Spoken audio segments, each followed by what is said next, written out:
The Binding, written and directed by Gianaclis Caldwell. Narrated and produced by Rayne. All rights reserved.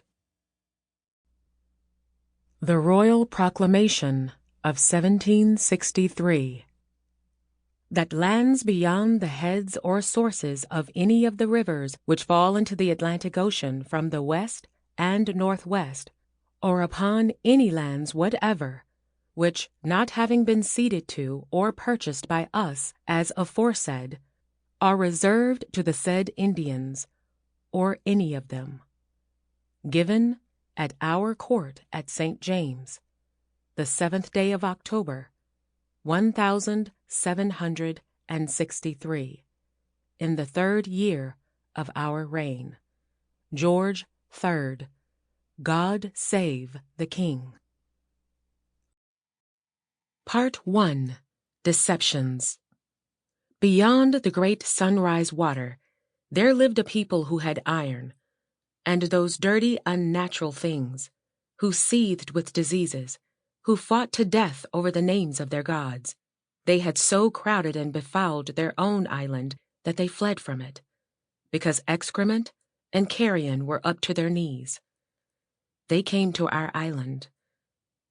Tenskwatawa, the Prophet, 1775 to 1836, Shawnee, brother of Tecumseh. Chapter 1. Ruby Roth, Bound.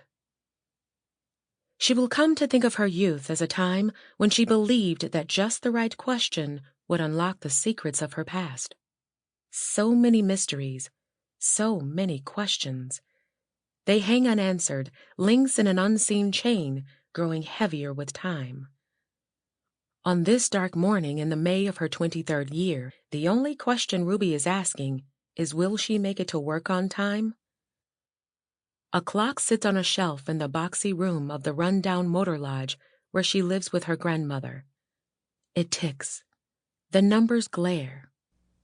Ruby struggles into the rough fabric of her hatchery boiler suit and drags the long brass zipper to her throat.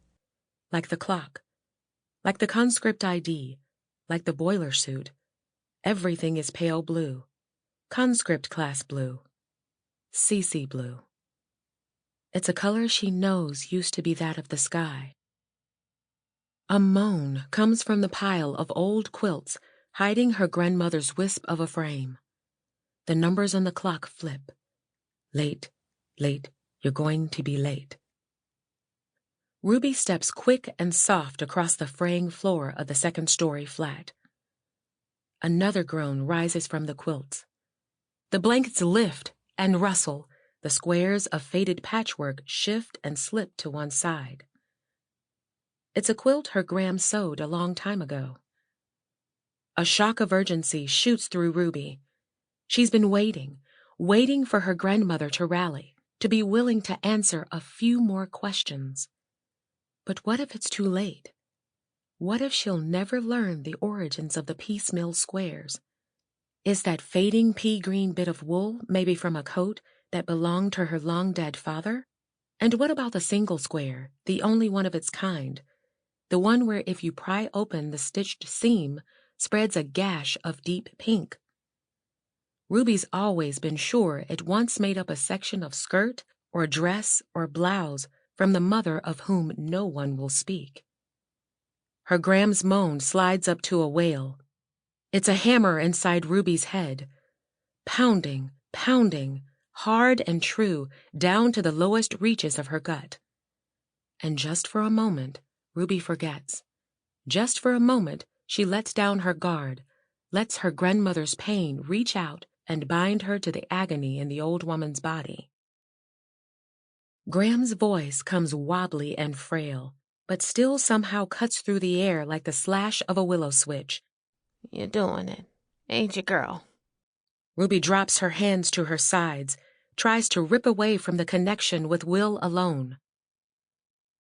Using the binding after all these years. Girl, ain't I done enough to teach you right? Fast comes the memory of the willow switch on Ruby's legs, her back, her bottom. Sample complete. Ready to continue?